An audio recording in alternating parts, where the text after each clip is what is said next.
Another pair of words being weaponized by the media as a get-out-of-jail-free card is the phrase anonymous source. Webster defines anonymous source as an unidentified individual who cannot be held accountable for reporting any lie, slander, or libel while ignoring the victim's constitutional rights to face their accuser.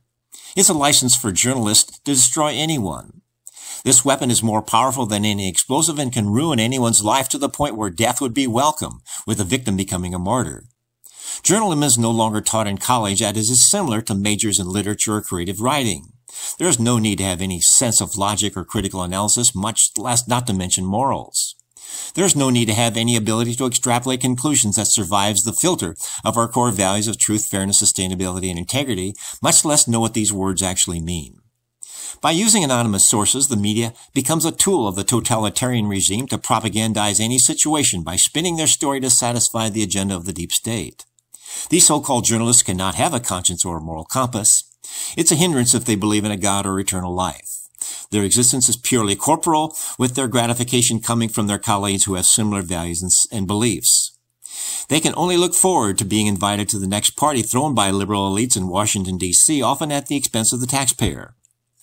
The deep state media has given themselves permission to fabricate anything about their enemies of the deep state without being subjected to scrutiny or questioning about the inconsistencies dealing with similar situations about complicit friends or other perpetrators. This phrase has occurred ever more frequently since 2016 election, with never-ending accusations about conservative figures ranging from General Mike Flynn, Brett Kavanaugh, or Donald Trump, or any situation where fake news narrative needs to fabricate a story to disguise their dishonest agenda of destroying the country as we know it.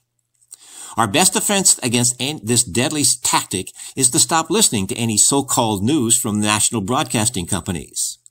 Their objective is like a drum major, trying to stay in the front of a parade so they think they can call themselves a leader. They are a source of entertainment and not news. Our public schools are encouraged to broadcast stories and news clips in their social studies and psychology classes from these national broadcasting media companies.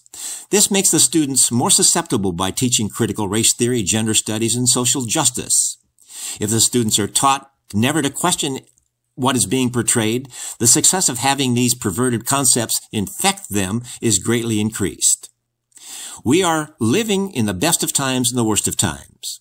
The only way to combat these attempts at turning our country socialistic, which leads to communism, is to remain loyal to the Golden Rule, the Ten Commandments, upon which our constitutional republic was founded. These distractions can only take hold if we let them.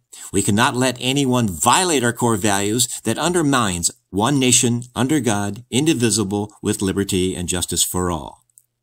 This is Keith Kuby wishing you the best in making the world a better place.